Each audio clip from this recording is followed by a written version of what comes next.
What is up, all Barcelona fans and football fans? I am back finally again with another video. I know it's been a while, but I've had plenty of things to do with studying and a lot of other things. So the videos had to take a second place in that order. So, but now I have some time. It's been kind of time I did a video. It's been a crazy month, up and down, with a lot of ifs and buts and maybes and don'ts and a lot of like yes and no's. It's been crazy with the club and what's been happening, but football wise, it's been good. Especially we have had a great start to the season with 2 wins. Which I'll get to in a minute. But first, I want to talk quickly about what's been going on up to now, so the transfer stuff and all that kind of stuff. As we all saw, that everything, all that stuff last time, all that stuff with Nico Williams didn't happen. Did not come to the club. He decided to stay at Athletic Bilbao for some reason. Don't know why. But yeah, that's his decision, and we're moving on from that. He stays over there, and we face him tonight, and Gundo blocked him off. Like, he pocketed him plenty tonight, but I'll get to that later. But that just went down, didn't happen. But we moved on to the other side to try to go for somebody else, and the best option right now is go Chiesa from, I think that's the name, from Juventus, who's been out of favor over there, and he's been in talks to join Barcelona. He's been wanting to do that. He wants to move on there because he's not in the plans over there for so I think that's the coach. Maybe I'm wrong. I don't know who exactly the coach is over there at the moment, but whoever, the coach is not in favor with him there. He doesn't see him in his plans, so he wants to move on, and he's an option for us, which looks to be most likely will be the one. We were thinking about possibly trying to go for Rafael, but I think at this point, with this so little left of the transfer window, I don't think that's feasible right now to try to negotiate with Milan right now about that. He has a high price tag of 90 million, potentially even more if they do something. So that's a little bit tough. I would have loved to have seen Rafael at Barca. That's one of my dream signings.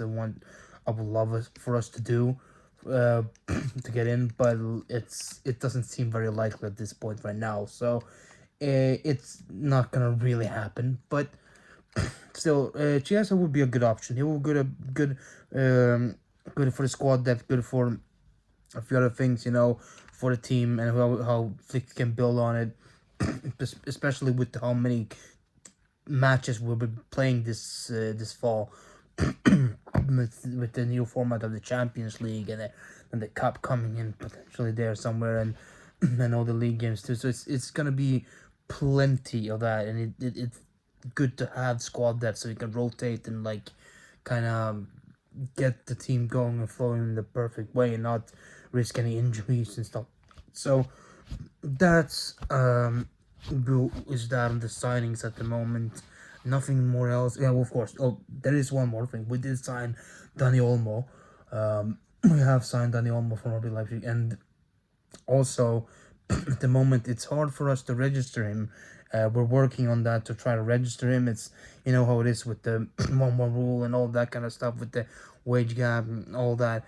It's been absolute annoying mess. So that's why we're trying to get that over. Hopefully, he's missed the first 2 games of the season, but hopefully on Tuesday he will be available against Rayo Vallecano, or at least he'll be registered sometime now next week. Let's hope so. But I believe he probably will. Then on the other side of more exits, of course we did sign Branislav Pavlík. He's been signed on a new contract until 2029 as well. Just want to put that in there. But on the exits, there have been some surprising ones, a little bit ones, and also some that made sense. First off, we have Roberto has left, of course. We all know that. Roberto has, will be leaving. He has left to some club. I don't remember what the name of it was now. Como something, I believe. Ches Fabregas is the coach for them. So he's signed him over there. So he's left there. And all the best to him. Very a club legend, definitely, no matter what. He has served us for a long time and he's done, gave us some good moments. So all the thanks to him, all the best to him in the future, and hopefully he'll do well. But also we have a few things going on here that is sorry, just got out. Fixing my food. Can't let it get burned. But also we have a potential exit now for Clement Longley, a loan to Atletico Madrid. Sucks that it's not a full transfer, but it's at least that will potentially free up the wage gap a little bit, hopefully, in some ways. And there's potential rumors of maybe Eric Garcia going way back to Girona or not, maybe not. Personally, I would not want him to do that because we are very thin in the back now with the injury of Ronald Araujo, and also now Christensen is going to be out for like a month or so. So we need some depth. Even in the, he can also play in the midfield, so it's good for the squad, that not just for the defense but overall. Not good to let go of such players who okay, yes, he's not the most super world class, but he's good enough for some instances. Tonight, when he came on, he did really well against Bilbao. So I think hopefully that we can keep him also, maybe don't let him go. Someone who has gone to Girona and is good at is Romeo, also alone, but he has gone back there, and that frees up something at least. We'll see what happens next summer, if he goes then there if they sign him permanently, or it comes back and we sell him on somewhere else. We'll cross that bridge when we get there. But then we have, of course, finally the big shocker, and well, there's one more as well, which is not as much shocker. I probably should talk about that one first. Victor Roque is close to be on signing on loan at Real Betis. It looks to be a loan without a purchase option, which is good. I'm glad. I was worried a little bit that we would have that, so he will go permanently next summer. But no, it looks like it to be just a loan, just a 1 season loan, which will be good. I think that's okay. I'm definitely okay with that. Let him go out, let him improve a little bit, and then we'll see next summer if he can come back and be better, maybe feature more in preseason next summer, and see if he can fit into the team more, and we'll see what we can do there, and he can come back, hopefully, playing much better. And we'll see what our situation is come next summer, regarding our front line and all that stuff. But then we have the big shocker. The one that's a little bit sad, it's, Ilkay Gundogan has left Barcelona, which is a big shocker, and he's gone back to Manchester City on a free transfer, the same way we signed him from them last summer. This has nothing to do with his quality or anything that has gone down or anything. No, this is purely only because of financial reasons and why we need to free up stuff. And he has agreed to leave, and of course he would go back to his old club. Where else would he go? Really, he loved playing there, and it makes sense.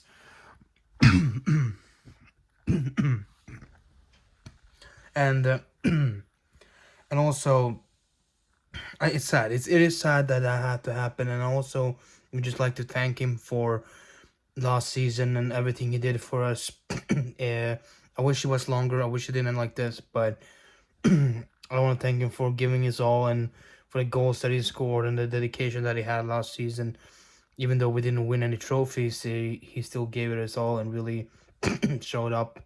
It's gonna be one more of those 1 season big dedicated performances, just like Paulinho, just like Luke De Jong, and kind of also like with Aubameyang and so on. We've had a few of those in the last few years, and but I did not expect Gundogan to be one of those.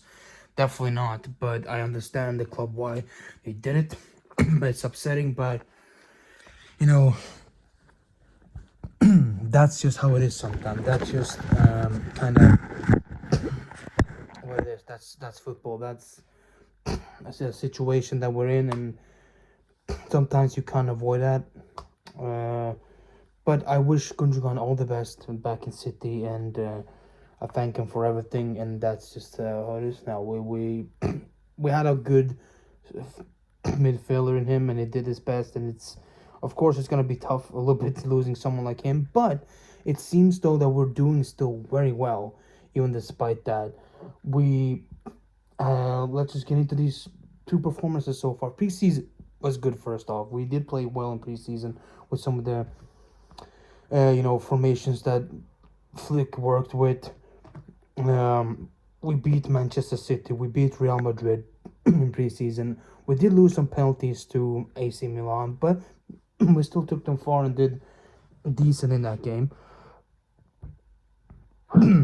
Then, of course, we had a little embarrassing blunder in the Gamper Trophy match where we lost 3-0 to Monaco. It's not very ideal, but it's preseason and it's for us to learn. It was an off day. For some reason, things didn't work. Things didn't work that game. But we learned from it and we bounced back. And the beginning of the season has been very good. With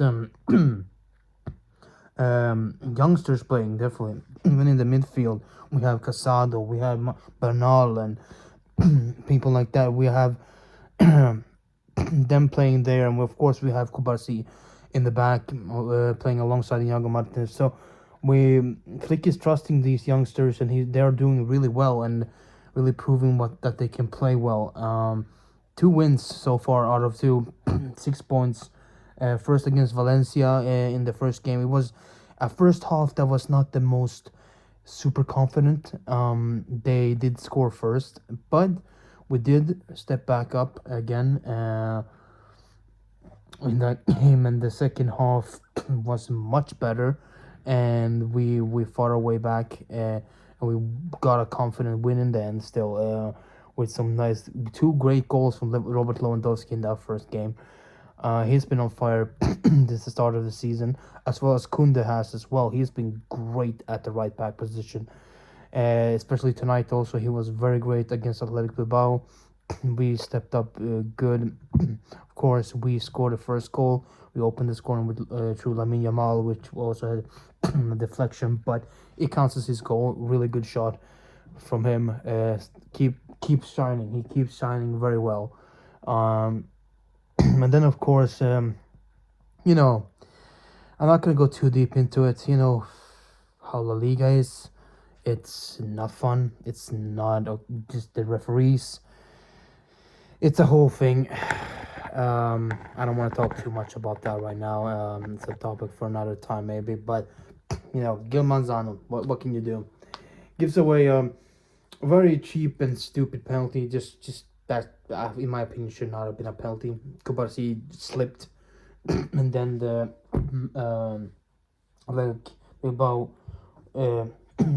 forwards just came in the way and it wasn't really anything actually like that Kubarsi tried something, tackle him or anything. It's just it was really dumb. And then later on in the game, we have that should have been a clear penalty on Lewandowski when one of the Liverpool players pretty much kicks him or knees him right in the down the leg under his knee, and then nothing. He falls down, nothing. He gives it for that, but doesn't give it for that. He doesn't keep it equal. No, he just gives it just to make it easier for one certain team. But whatever. Leave that aside now. Despite that, we step up big time in the second half. And show why we are good this season, as I've said before. we step up and show our worth. We go in there with confidence and we don't let them breathe. Yes, they have a few moments here and there where they eh, go through a little bit and catch us off guard slightly. But besides that, it was mostly all our game from then on. We deserved this win. We didn't even deserve to drop points at all. Not even a draw. This was our game to win. We should win. And we did. And we did it in such a good way, stepping back up and really going into the second half, creating great chances, just being all over them, not letting them through. Of course, as I said, Kunde, very good performance in the back, pocketing Nico Williams, and also Kubarsi did good. Despite that stuff, he still did great. The other youngsters in the midfield also great. Eric Garcia coming on as well, stepping up too there, and the holding midfield, like in the defensive midfield position. And with the pivots positioning there. But also certain player also stepped up big time tonight, and it was Rafinha. Rafinha tonight played really well. One of his best games in Barcelona, 100%. I'm telling you, this season it looks to be more sharp. We saw it also a little bit in preseason, but also now it looks like he's really stepping up, and hopefully throughout the season he will keep going this way, because tonight, for me personally, he deserved that man of the match award. It went to Lamine Yamal, which also is good, but I think for me tonight, Rafinha was our best player. He didn't score, but he was involved in so many situations, and he always was active throughout the whole game and really played very well. And I want to see way more of that from him going forward. He is a player that can help us out very much. So I'm very happy to see him do well. Let's hope we see more of that. And of course, then we have some of the other youngsters as well doing well. Fermin Lopez finally coming back, getting to play here, and he comes on and he brings the energy. The Ferminator, as they're calling him at Barca. He's doing great. Yeah, and it's wonderful to see that he keeps his. I think this is gonna be a big season for him as well.